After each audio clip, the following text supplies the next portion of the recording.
Bismillahi nahmaduhu wa nusalli ala rasulihil kareem. So we will be continuing with our Arabic grammar lessons, our Nahwa lessons, and we have completed the cases that Arabic nouns occur in. So there were 3 cases. There were the marfu'at, 8 of them. There were the mansubat, 12 of them, and the majrurat, 2 of them. And we went into detail into each of them.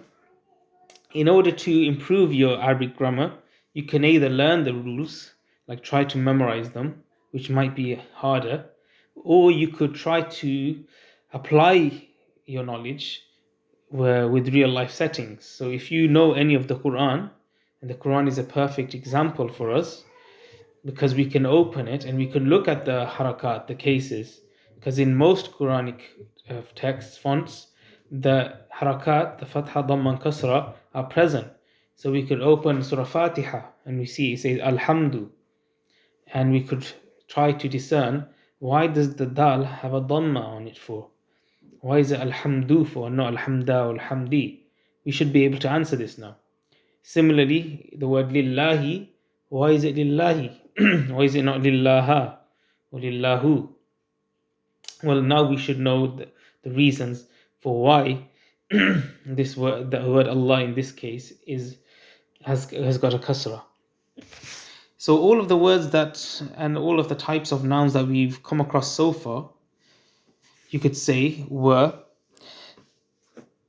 affected directly as a result of the word being influenced by a governor, by an amil, which makes them marfu', mansub, or majroor. And right now, we are going to cover some words which are subordinates to the words before them. So this means that they are not mansub, majroor, or marfu' because of themselves, rather because they follow a word before them. They are subordinate. They are called subordinates. And in Arabic, this is known as tabi', and the plural is at-tawabi'. So it's written there. So far, the declinable nouns, the mu'rab nouns, discussed so far, obtained their cases, the Arabs, because of an amil influencing them. The 3 states, marfu', mansub, and majroor, they occurred upon them without any median or medium in between. There are some words that obtain, however, an i'rab based on the words they follow, and as we said, this is called tabi. So a word is considered tabi when it follows the case of its predecessor from one perspective, and that is a more official definition. So tabi is every second mu'rab, every second noun that is ismu mu'rab, which follows another noun in its case. And this is from one perspective, because this means that the 2 words will be marfu' because of the same reason. So in example, ja'ani zaydun alimun. Alimun is the tabi' of zaydun, and it is marfu' because of the same reason that zayd is marfu'. Zayd is the fa'il, and with alim together, they both are the fa'il. Alim isn't marfu' because of any other reason other than Zayd being the fa'il. However, in a sentence like Zaydun alimun, just Zaydun alimun by itself, Zayd is the mubtada, that's why it's marfu', and alimun is the khabar, that's why it's marfu'. So alimun in the second example is not marfu' because of Zayd being marfu', it's marfu' because it's the khabar. Whereas in the first example, it's alimun is marfu' because it shares the same amil as its matbu', its predecessor. So just to give some terms, the tabi' is the word that follows, and the word that it follows is known as the matbu'. And there are 5 of these. The na'at, which is the adjective, so you could call it mawsuf sifat or na'at man'ut. You have atf bil huruf, So this means when you have a conjunction between two words, an apposition with the particle. So apposition just means when you use, in this case, when you use a particle to create a relationship between two words. The third type of tabi is ta'keed, which is used for which means emphasis. Then you have atf bil bayan, which is an explicative apposition, and badal, which you could translate as an equivalent apposition. And we will explain these in more detail, inshallah. So the first one we're going to go through is na'at. So this is a word that indicates upon a meaning found in its matbu'. So there's two types of this. So the first type is that it just reflects a meaning, or it's referring to a meaning, or adding meaning to a attribute found in its matbu', found in the word that it's following. For example, جاءني رجل عالم. So a knowledgeable man came to me. So in this case, the tabi is simply describing the matbu' itself, and this is known as a true adjective. This true adjective resembles the matbu' or its matbu' in 4 out of these 10 possibilities. So the first category is within the 3 Arabs. So the tabi' will either be halatul nasab if the matbu' is halatul nasab, it will be halatul jar if the matbu' is halatul jar, and it will be halatul rafa if the matbu' is halatul rafa. So that's 3 of the 10 possibilities, the 3 cases. The second category is it can either be definite or indefinite. So if the tabi' is definite, this is because its matbu' is also definite. Or if the matbu' is indefinite, then the tabi' will also be indefinite. And that makes it 5. And then the third category, which the tabi' will resemble matbu', is in being singular, dual, or plural. So if the matbu', the word that the tabi' is following, is a singular word, like rajulun, then the matbu' will also be, the tabi' will also be singular. For example, alimun. If it's dual, like rajulani, then the tabi' will also be dual, so alimani. And if it's plural, like muslimuna, then it will also be plural, like alimuna. And that is 8 possibilities. And then the fourth category is if the matbu' is masculine, then the tabi will be masculine, or if it's feminine, then the tabi will also be feminine. So the na'at. And tabi and matbu' are just words which categorize, or terms that categorize all of these different types in terms of na'at, ta'keed, badal, and atf. However, independently, the na'at is known as the word as a tabi', the word which comes after, and the man'ut is the matbu'. So man'ut means the word that's being described, because another word for na'at is sifa, so it's an adjective. There's another type of na'at which is known as a na'tu sababi, which is when the tabi is describing something attached to the matbu'. So it indicates towards something attached or related to its matbu'. For example, جاءني رجل عالم أبوه.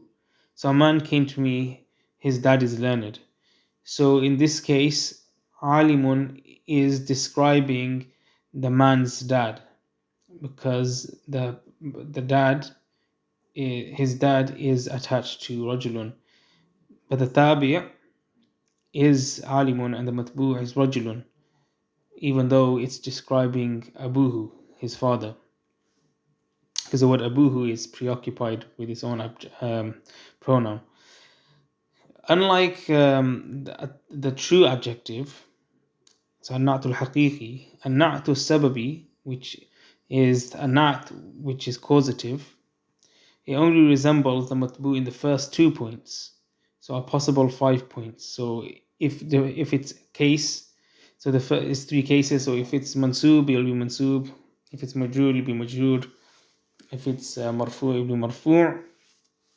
And in terms of being ma'rifa and nakira, definite or indefinite. However, in these scenarios, the latter two points will not be considered. So the matbu' could be singular, and then the tabi could be plural or vice versa, or the tabi could be feminine and the matbu' masculine. They don't have to be the same in this for this type of naat and man'ut.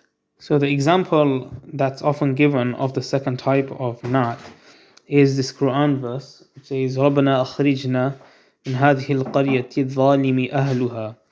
So, which means, رَبَّنَا, oh Lord, أَخْرِجْنَا مِنْ هَذِهِ الْقَرْيَةِ, remove us from this village whose residents have oppressed. ظَالِمِ أَهْلُهَا. So you'll note in this example and within the translation as well that the matbu', the word that's being followed is qarya. So from al-qaryati al-zalimi, you'll note how they both have the same case. So they both majrur, and they are both ma'rifa, they're both definite.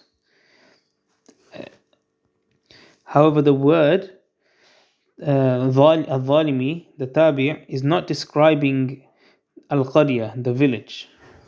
Rather, it's describing the people of the village. It's saying that the people of the village are oppressors. They have oppressed. So it's describing the people who are connected to the village, the matbu'. So that's why it is the second type of naat. And you'll notice, like I've said, that the naat al-zalimi only follows the matbu' al-qarya in two aspects, and it does not correspond with its jins, its gender. So qarya is feminine and al-zalimi is masculine, and it does not need to also correspond with its number. Qarya, it's in the singular form, but it can have like a plural type of meaning. But it's a singular word, because like a village refers to a singular village. So how would one determine that the number, the adad? So if it's singular, dual, or plural, or if it's masculine or feminine, that tabi in this instance. So in a na'tu sababiyya, in this type of na'at, how do we know if the na'at is to be masculine or feminine, and if it's to be singular, dual, or plural? This is informed by the word that it is actually describing.